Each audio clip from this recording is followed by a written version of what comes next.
Bonjour à tous, j'espère que vous allez bien. Aujourd'hui, on va voir une leçon de langue communication dont l'objectif est d'exprimer un sentiment d'une manière appropriée.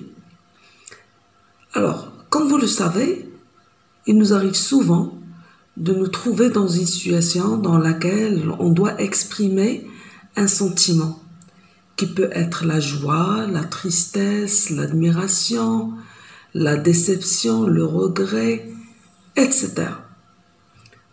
Et pour ce faire, on est amené à utiliser l'expression adéquate. C'est-à-dire, pour exprimer la joie, je ne vais pas dire je suis triste. On doit dire je suis contente, par exemple. Et pour exprimer le regret, par exemple, je ne dois pas dire je suis déprimé, parce que cette expression sert à exprimer la tristesse. Donc pour exprimer le regret, je dois dire par exemple c'est bien dommage, ou bien je regrette, le verbe regretter plus le subjonctif, je regrette qu'il ne soit pas sérieux, par exemple.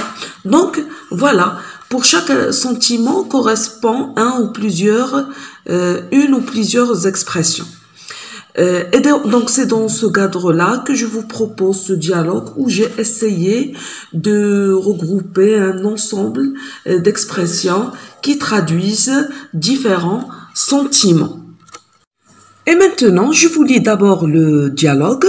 Ensuite, on va essayer de je vais relever avec vous les expressions utilisées et préciser à chaque fois le sentiment exprimé par chacune d'elles. Tu sais que cette nuit, j'ai fait un affreux cauchemar qui m'a épouvantée. Je suis étonnée qu'un simple rêve t'ait effrayé, toi qui ne crains rien. Mais c'étaient de terribles créatures qui ont envahi notre ville. Elles ont commencé à tout saccager. Mais mon petit frère, qui est fort et courageux, a pu les exterminer. Hélas, j'étais incapable de réagir. C'était une armée. De plus, ces vandales étaient plus rapides que l'éclair. Ils ont semé la terreur partout. J'ai été affligée par les ravages qu'ils ont causés. Sapristi, je suis surprise par ton impuissance.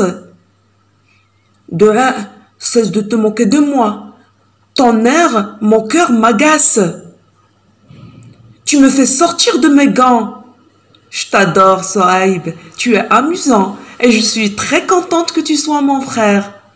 Moi aussi je t'aime, mais quand tu m'énerves, tu deviens haïssable.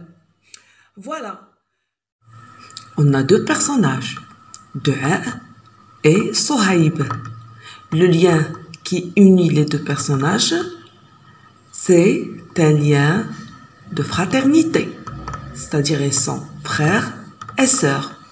Très bien. Sur quoi porte la conversation des deux personnages? Elle porte sur le mauvais rêve fait par Sohaib. Alors, c'est un mauvais rêve. Qu'est-ce qui montre que c'était un mauvais rêve? On a le mot cauchemar. Est-ce que c'était un simple cauchemar? Non, c'était un affreux cauchemar. Donc, quel est l'effet de ce cauchemar sur Sohaib? Quel sentiment Sohaib a-t-il éprouvé à cause de ce rêve? Il a éprouvé une grande peur. Qu'est-ce qui le montre? Nous avons l'adjectif affreux, donc qui qualifie le mot cauchemar. Donc c'est pas un simple cauchemar, mais c'est un affreux, c'est terrible. Et le verbe épouvanter, c'est-à-dire ce cauchemar, ce mauvais rêve, a épouvanté, a effrayé, a causé une grande peur chez Sohaib. Quel est le sentiment de sa sœur en voyant l'état dans lequel se trouve son frère? Elle est étonnée. Donc elle dit, je suis étonnée. Pourquoi est-elle étonnée? Pourquoi est-elle surprise? Parce que ce cauchemar n'était pas réel, ce n'est qu'un rêve, ce n'est qu'un rêve. Et donc son frère n'a pas à avoir peur. Donc surtout que quel est le trait de caractère de Sohaib? Donc, Sohaib est un enfant, est un garçon qui est courageux, qui n'a peur de rien, parce que sa sœur lui dit, toi qui ne crains rien. Le craint, ça veut dire, c'est le verbe craindre, qui veut dire avoir peur. Donc, les mots qui expriment la peur, ou bien qui appartiennent au champ lexical de la peur, ici, on peut relever affreux, épouvanté, effrayé. Donc, le cauchemar a épouvanté, a effrayé le personnage. Donc, ce cauchemar, il est comment? Il est affreux. Qu'est-ce que le personnage a-t-il vu dans ce mauvais rêve? Il a vu de terribles créatures.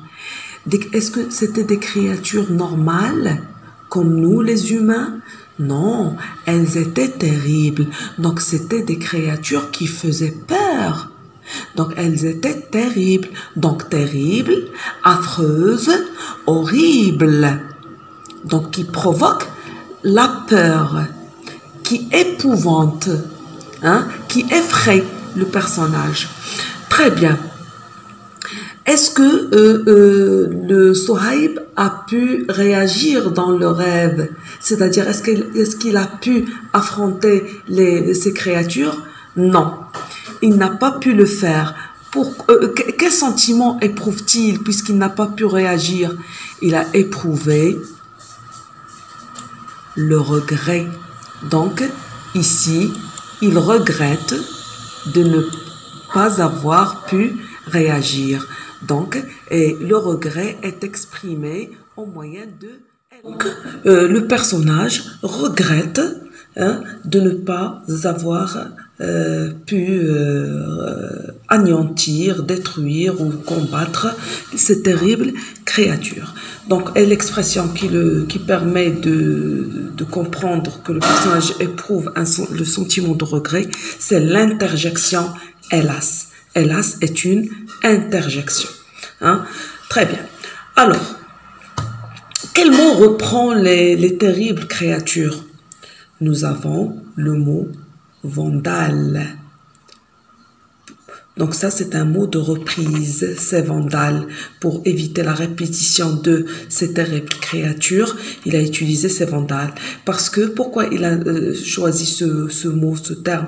Parce que ces créatures sont des destructrices. Elles ont détruit tout ce qu'elles ont trouvé devant elles. Elles ont saccagé, ravagé, hein? Ils ont causé des ravages. Ils ont détruit la ville. Donc, on les appelle des vandales. Très bien. Alors, quel est le sentiment qu'ils ont suscité chez les habitants? C'est la terreur. Encore une fois, un mot appartenant au champ lexical de la peur. La terreur, c'est un nom. Le verbe, c'est terrifier. Et l'adjectif, c'est terrifiant. Hein? Donc, et devant les ravages causés par ces vandales, quel est le sentiment du personnage? Le personnage a été affligé. Donc, il était attristé, hein, peiné, chagriné par les ravages. Donc, ces ravages causés par les vandales ont suscité chez lui un sentiment de tristesse, de profonde tristesse, de grande tristesse. Oui, sa sœur, est-ce que l'enfant paraît prendre les choses au sérieux? Est-ce que sa sœur fait de même? Non, bien sûr. Hein? Non, sa sœur est en train de le taquiner. Sapristi, je suis surprise par ton impuissance. Lui, il était sérieux, il parlait sérieusement, il paraissait vraiment touché par ce qu'il a vu, affligé. Mais elle s'amuse à le taquiner. Donc, sapristi exprime un sentiment d'étonnement. Hein, c'est une interjection qui exprime l'étonnement.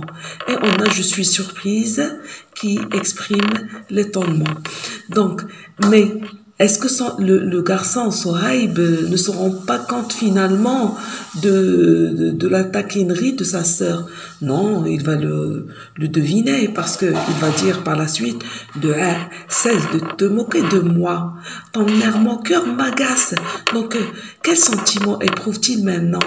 C'est la colère. Il est irrité, il est agacé parce qu'il se rend compte que sa sœur est en train de se moquer de lui, de se moquer de ses sentiments. Et ce qui montre aussi cette colère, cette irritation, c'est « tu me fais sortir de mes gants ». Cette expression a sens figuré. Faire sortir quelqu'un de ses gants veut dire le mettre en colère. Alors sa sœur, elle le taquine, mais est-ce que c'est méchant? Est-ce qu'elle le fait méchamment? Non, ce n'est pas méchant. Parce que qu'est-ce qu'elle lui dit? Qu'est-ce qui montre qu'elle n'était pas méchante? Elle ne voulait pas lui faire du mal. Elle lui dit, je t'adore. Donc, elle exprime là le sentiment d'affection, d'amour pour son frère. Donc, elle éprouve de l'amour pour son frère. Et elle dit qu'elle est très contente qu'il soit son frère. Donc, elle est fière que Sohaib soit son frère. Elle est fière de son frère. Elle l'aime. Très bien. Alors, Sohaib, est-ce qu'il la déteste? Non, bien sûr. Le sentiment d'amour, d'affection est partagé parce que lui aussi, il lui dit, moi aussi, je t'aime. Mais à quel moment ce sentiment change? C'est lorsque sa sœur l'énerve. Quand tu m'énerves, quand tu m'irrites, quand tu me mets en colère, tu deviens haïssable. C'est-à-dire, tu n'es plus adorable. Et voilà, donc ce dialogue nous a permis de découvrir quelques expressions qui servent à exprimer certains sentiments. Bien sûr, on n'a pas vu tous les sentiments, ils sont nombreux, aussi nombreux que les expressions. Et voici un tableau où j'ai regroupé les expressions vues dans le relevé du dialogue, et j'en ai ajouté d'autres, bien sûr.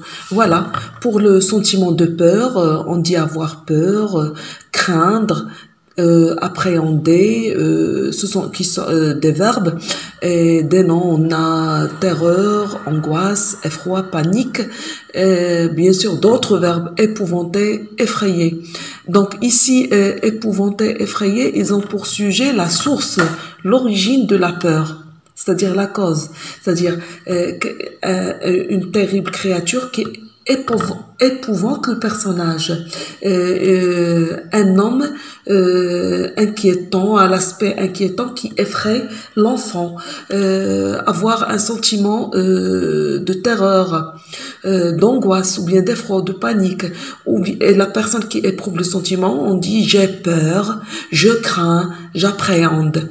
Pour le sentiment de l'étonnement, on a être étonné, être surpris, être stupéfait, être ahuri, être abasourdi. On a des interjections aussi, comme sapristi. Pour la tristesse, on dit être affligé, être attristé, être peiné, être chagriné. Et pour les noms, on a la tristesse, le chagrin, la peine, l'affliction. Quant à la colère, on peut utiliser le verbe agacer, irriter, énerver, exaspérer. Et l'adjectif, on peut pour les adjectifs, on peut utiliser furieux, être furieux, être énervé, être crispé, ou bien l'expression sortir de ses gants. Pour le sentiment de joie, on peut dire je suis content, je suis enchanté, je suis ravi. Pour être en liesse, c'est une expression qu'on utilise pour parler d'une foule, des spectateurs par exemple, les supporters d'une équipe, lorsque leur équipe gagne le match ou bien remporte la coupe, on dit la foule ou bien les spectateurs ou bien les supporters étaient en liesse. Donc c'est pour un groupe de personnes. Cette expression concerne un groupe de personnes. On dit aussi déborder de joie, être aux anges, contenter, satisfaire, combler. Pour le sentiment. Et pour exprimer son amour, son affection pour quelqu'un, on utilise les verbes aimer, adorer, apprécier. Pour dire qu'une personne est digne d'amour ou bien d'adoration, on dit elle est adorable. Mais le contraire, pour dire qu'on n'aime pas une personne, on peut utiliser le verbe détester, exécrer, haïr.